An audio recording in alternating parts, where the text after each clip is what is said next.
Squibb presents the finest in motion picture entertainment, Academy Award.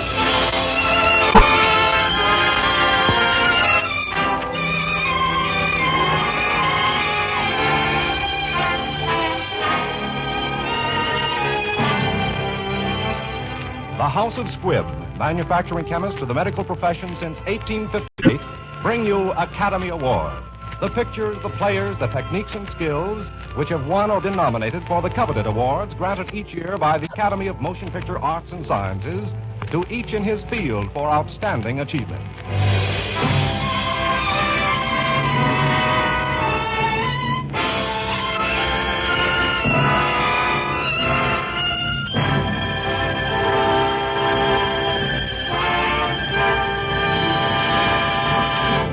Each week, Squibb on the Air brings you only the finest performances. Squibb in your home brings you only the finest medicinal products, pure, effective, reliable. Squibb, a name you can trust. Tonight's picture is Kitty Foyle. Tonight's star is the distinguished RKO player, Miss Ginger Rogers. And now, Miss Ginger Rogers.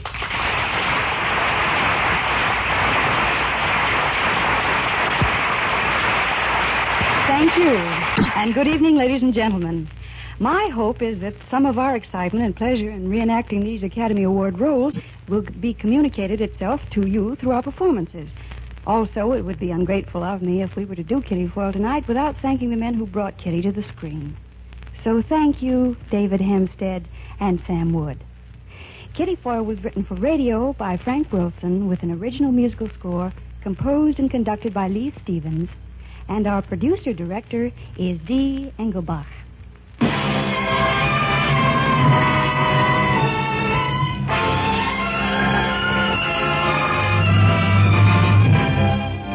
Academy Award, starring Ginger Rogers in her 1940 Academy Award-winning role of Kitty Foyle.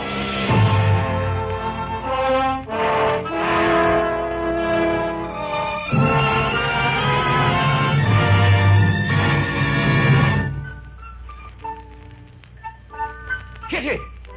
Kitty! Kitty, girl! Yes, Pop? Shut that dang thing off! I can't, Pop. I can't. I'm going too fast. I'm on a sleigh ride.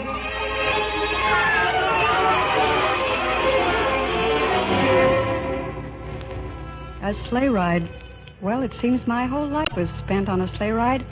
First it was Win Strafford, my mainline Prince Charming. But now it seems to be Mark Eisen, a good, dependable, trustworthy Mike. Mark, it was spring again in New York.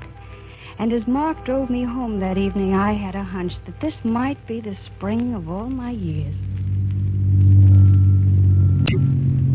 Here we are, Kitty. Pocahontas Hotel, home of lonely women. Kitty, wait. Yes, Mark. Kitty, will you take this ring? Oh, Mark. Well, you see, I've got lots of money tied up in this golden hoop, and there's no other way I can get any use out of it. Well, can't you find my finger, Mark? You did say yes, didn't you? I mean, it's all clear. There's no confusion. You understand what I asked you.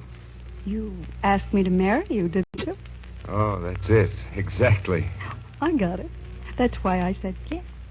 Kitty, what I'm getting around to, that fellow in Philadelphia, that's all over, huh? All over. Oh, then we're getting married tomorrow. Meet me at the hospital tonight, huh? Midnight. We'll go straight to Greenwich. Yes, Mark. I guess this will be farewell of the Pocahontas.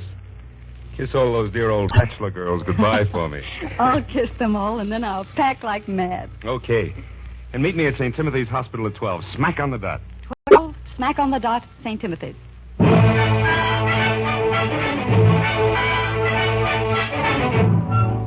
Good evening, Miss Foyle. Good evening. My key, please. Thank you. Oh, will you pick up my bill tonight? Oh, you're leaving? I'll say I am, Joe. I'm getting married. Oh, please send for my bags around 11:30. Right.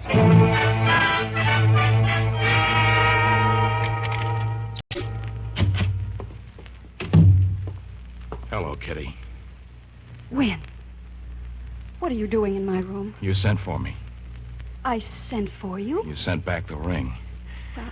Kitty, remember what I told you? If you ever needed me or wanted me or would have me, send the ring back to me. Oh, I forgot. That wasn't what I meant. I sent it back because that was all. That was the end. Don't say that, Kitty. Oh, Kitty, there's no life for me without you. I want you. I need you. I love you this minute as I've never loved you before.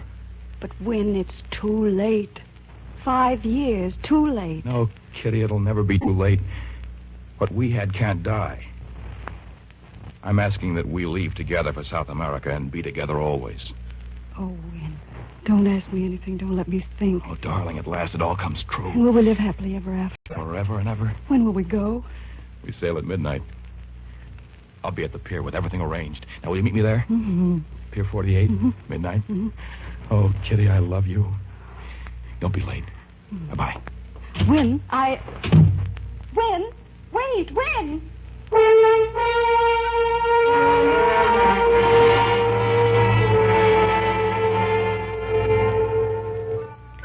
Well, Kitty Foyle, here we go again. Maybe this time it's for keeps. You're making a mistake, you know. You're still on that sleigh ride. Oh, marriage isn't everything. What is it anyway? It's just a little piece of paper.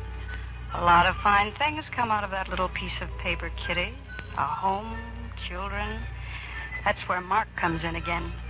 And you'd be a lot happier with Mark and that little piece of paper than you ever could be with Win. You know what I think? I think you're wrong. I remember you using those words once before. Remember way back when you lived on Griskin Street in Philadelphia? And Pop, what a grand guy he was.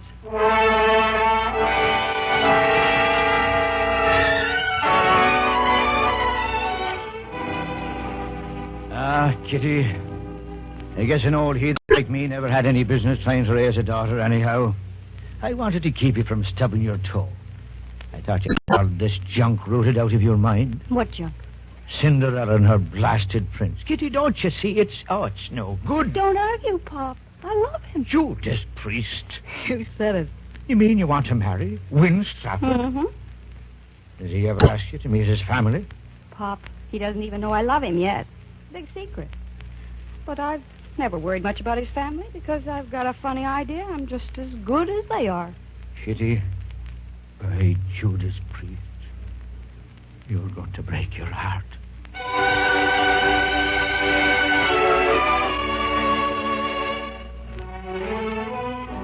It was so easy to fall in love with him. You were doing it from the start. Falling in love with your boss. But there's no getting around it. Those were probably the happiest days in your life. Crazy but nice. Like the first time he took you to New York. Never been in a speakeasy before. Best people in New York come here. Here we are, Mr. Stratford. My last bottle of straight. Oh, thanks, Giono. What's a Strega? It's Italian brandy. Oh, I know. They say if two people drink it together, they'll never drink it apart. Win, why did you bring me here? Well, 4 or 5 years ago, I got into this place at Giono's. I liked it. I liked it because all of a sudden I felt free here. Philadelphia, the main line, all of those things that order my life, they disappear the minute I enter that door. Well, I wanted to make a good impression on you, so I brought you where I thought I most likely could do it. Well, Win, I didn't mean to criticize you. Kitty. I was just... Yeah. Kitty, I've got an idea. Will you go to the assembly with me this year? Me? Are you kidding? No, cross my heart. That's funny. You know, when I was a little girl, I used to read in the papers about the assembly in Philadelphia and cut out the pictures of the society ladies, their beautiful dresses, and use them for paper dolls. That's probably the best use they've ever been put to.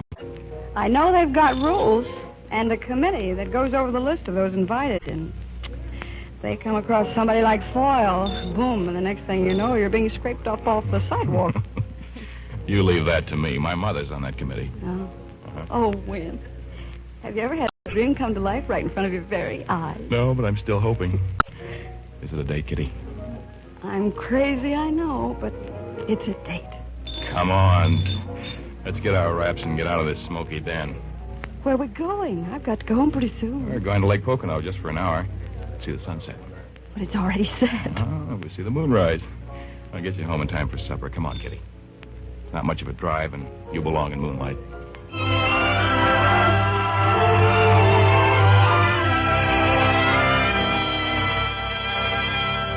Lake Pocono and Wynn's Lodge in the mountains, snug and comfortable, exciting, and a million miles from everything but moonlight. Remembering that night is like putting your tongue in a sore tooth, that same sharp little twinge. Funny how love makes a woman quiet and a man talkative. But Lancelot mused a little space. He said, "She has a lovely face. God in his mercy lend her grace, the Lady of Shalott." Isn't that beautiful, darling? Tell me about beauty, teacher. Gladly. As you know, it's a man's duty to instruct woman in all subjects. Now, you pick the subject. No, I've only got a few minutes, but tell me where we are. We are in the Pocono Mountains, situated in the state of Pennsylvania. No, but where are we really? In heaven? No. In love. Tell me about love. Well, first, there was a man. And there was a woman. Oh, what did the man and the woman do? Well, at first I just hung around. One night a strange thing happened. What? They were sitting in front of a fire like this, and the firelight played upon the woman's face. And the man for the first time saw how beautiful she was. Looking into her eyes, he suddenly beheld all the wonders of life. So, immediately, he made love to her. Well, didn't the woman object? No. She loved him, too. Why? Well... because he was everything that she had ever dreamed of. Oh, my darling. I love you, Wynn.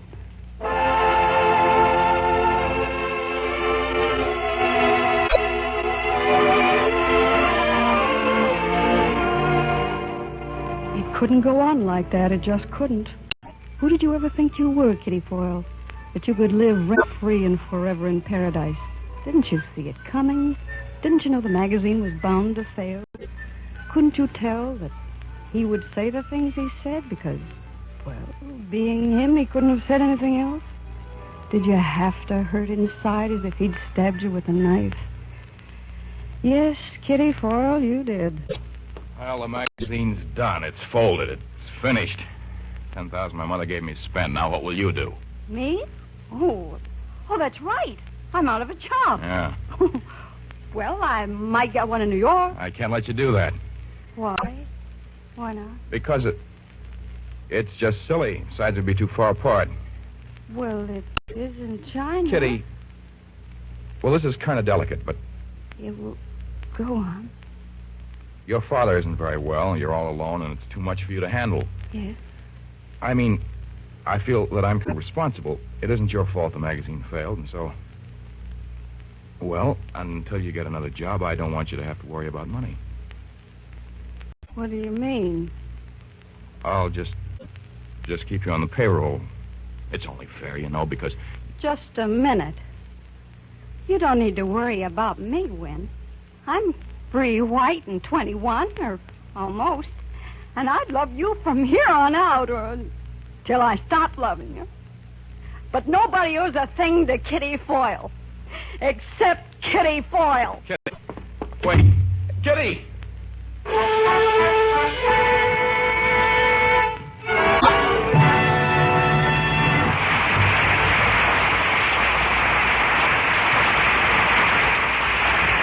Before continuing with part 2 of Ginger Rogers' Academy Award-winning performance of Kitty Foyle, let's look in on the RKO lot where they are shooting the final scenes of Ginger's new picture, Sam Wood's production of Heartbeat. All right, boys.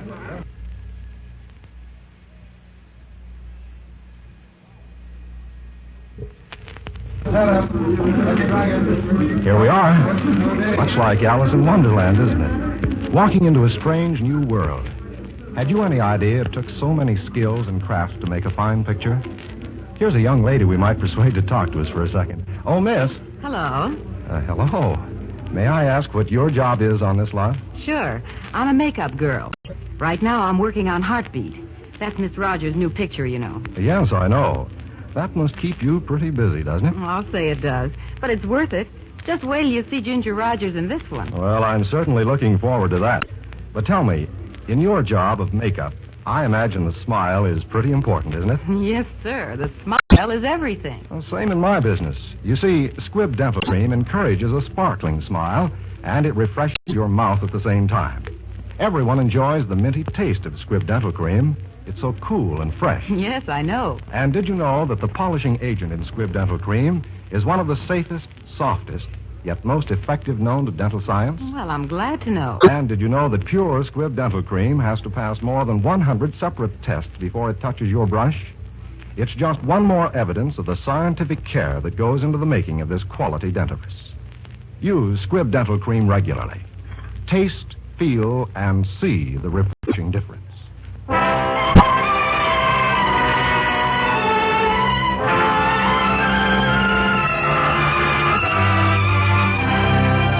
And now for part 2 of tonight's picture, Kitty Foyle, starring the Academy Award winner, Miss Ginger Rogers.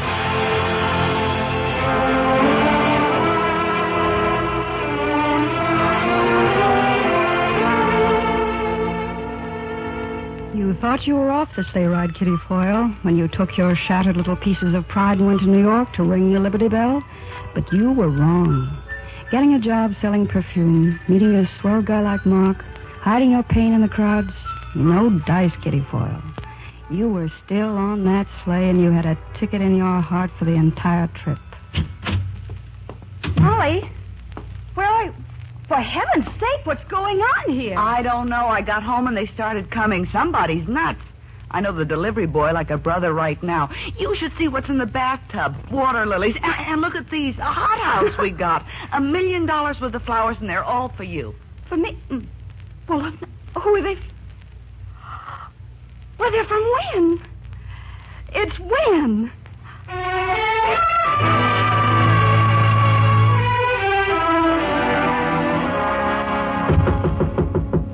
Come in. Wynn. Wynn. Kitty. Oh, Wynn, how did you ever find me? I just followed my heartbeats. Here, presents. Shall I go outside while you dress, or can I just close my eyes? You dressed. We have a date tonight for the assembly. Only ours is going to be right here in New York. Oh, Wynn, you remember. Hey, I hope you like this dress. Oh, Golden. Oh, Wynn. Kitty, I forgot to tell you. What? How much I love you. Oh. Oh, how much do you love me? If I said as much as you love me, would that be enough? Oh, darling. If that were true, there wouldn't be any love left for anybody else in the whole world.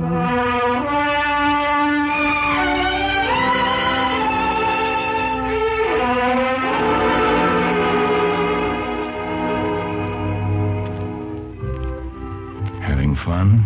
I'm dancing in a dream. Our very own private assembly ball at the Ritz.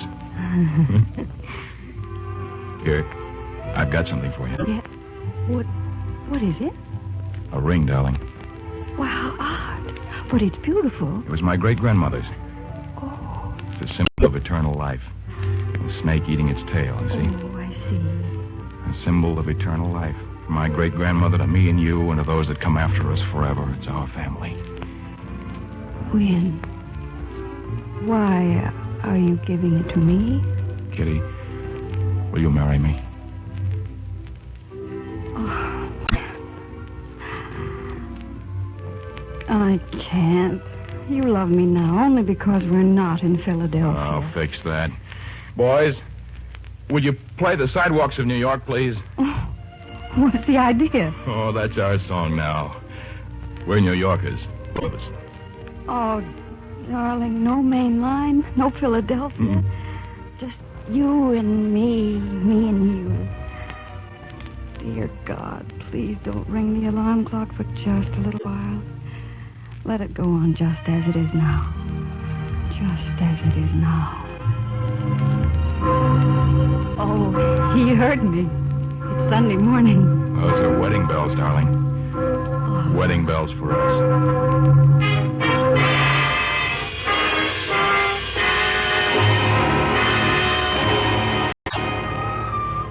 so you were married, Mr. and Mrs. Winwood Strafford VI. Remember, you read it over and over when Wynne wrote it on the register of that little hotel in Gretna Green. There's no use denying it. Those 2 days were just about perfect. And then you went back to Philadelphia to tell Wynne's family. Hello, everybody. Wynne, dear, come in. You remember Kitty, Mother? Indeed, I do. It's so nice to see you again, Miss Foyle. Thank you. You remember my grandmother, Jessica, Uncle Edgar, Uncle Kenneth? Oh, glad to see you again, Miss Foyle. Well, the fact is, the name isn't Foyle anymore. It's Strafford. Kitty and I have been married. Oh, why don't you say something?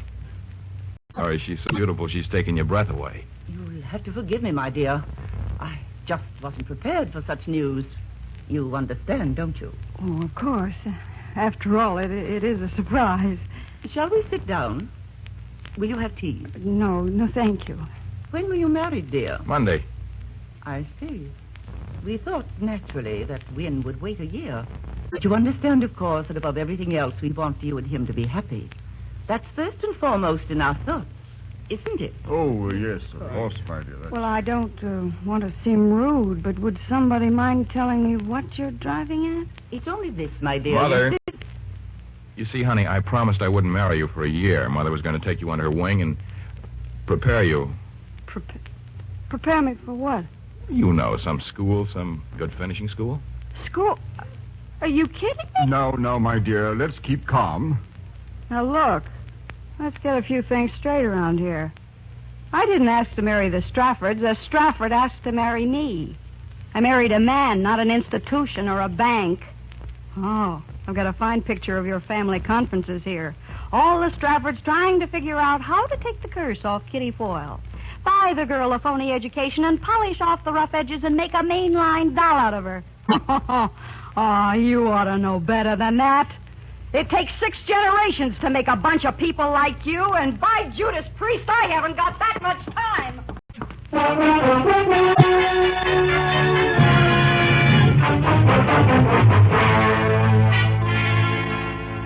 Fine words, Kitty Foyle. Well, back to New York and your old job. It's not living, though, when every time you hear a knock on the door, you hope it's somebody you know isn't going to be there. When every time you walk down a street, you think you see him coming through the crowd. And finally, you run into Mark again, and he takes you out for a drink. Poor Mark, he would pick Giono's. Matter, Kitty? Don't you like Giono's? Good evening. Oh, give us something kind of special, huh? Maybe straight? Yes, 2 of them. Kitty, there's something I want to tell you. Mark, you knew I was married. Yes. Well, I'm not anymore. I got my decree today. Here you are. We haven't had any calls for Strag in a long time. Mark, I can't stay here. Mark, it's no use. All the time we're together, I keep thinking of him. And you're too nice to be pushed around, and it's only fair for me to tell you. I see. Let's say goodbye here, Mark. I'm a pretty good doctor, Kitty. But seeing you, I wish I'd specialized in heart trouble.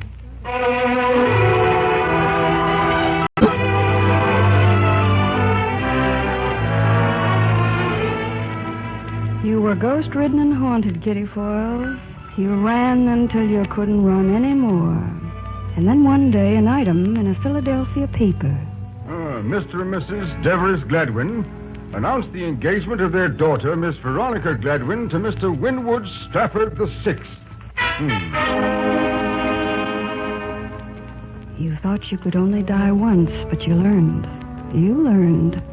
And time kept on doing business at the same old stand, 5 years of it.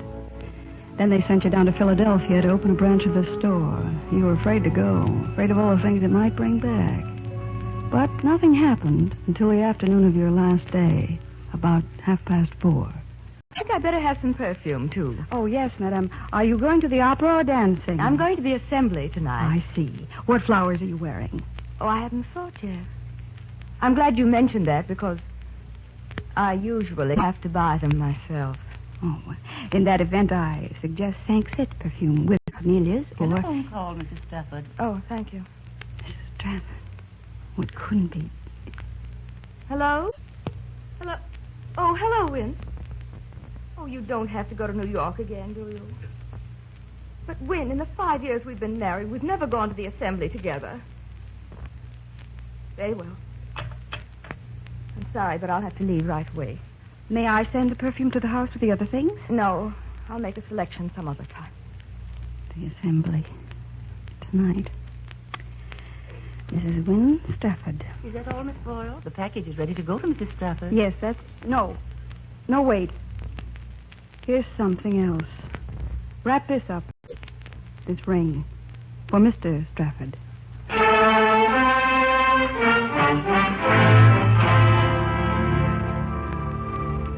You sent back the ring. Kitty, remember what I told you. If you ever needed me or wanted me or would have me, send the ring back to me. That wasn't what I meant. I sent it back because that was all. That was the end. Don't say that, Kitty. But it's true, Wynne. Look, you'll have to go. I'm sailing at midnight. I'm asking that we leave together and be together always. Pier 48, midnight. Yes. Don't be late. Oh, darling, don't be late. And will I live happily ever afterward? Forever and ever. Forever and ever.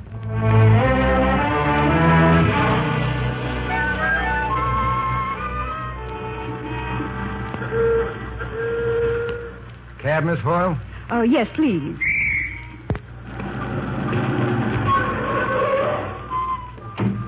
You going to be gone long, Miss Foyle? Yes, permanently. We don't get many pretty girls here at the hotel. We're mighty sorry to lose you. Oh, Sam. Yes?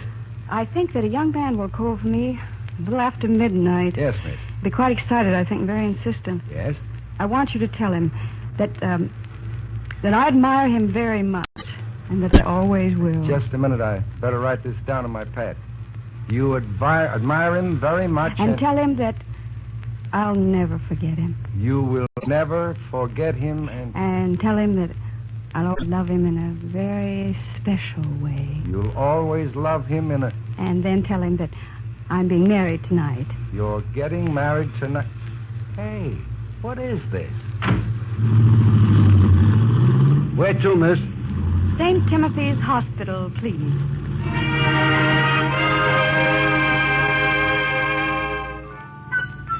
No. I've had enough of sleigh riding. Goodbye, Wynne. Goodbye, dear. But here's where I get off.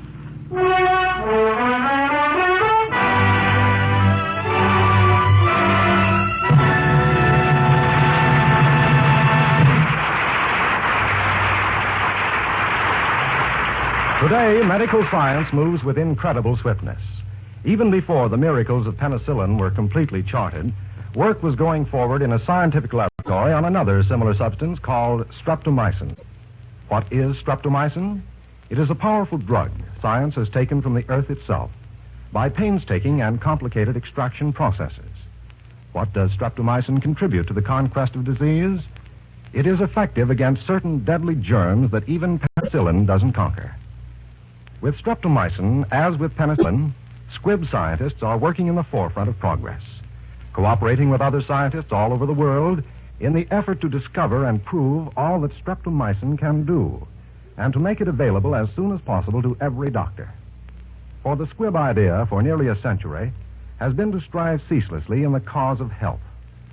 And through its endless quest for perfection, Squibb has earned its reputation everywhere as a name you can trust. Next week, another great picture. The House of Squibb will present Academy Award starring one of Filmden's most distinguished actors, Mr. Paul Muni, in his Academy Award-winning performance in the life of Louis Pasteur. Next week, it is Academy Award starring Mr. Paul Muni in the life of Louis Pasteur. Ginger Rogers appeared in Kitty Foyle tonight through the courtesy of RKO Radio Pictures, producers of The Spiral Staircase. This is Hugh Brundage bidding you good night until next week at the same time when the House of Squibb invites you to join us for Academy Award. This is CBS, the Columbia Broadcasting System.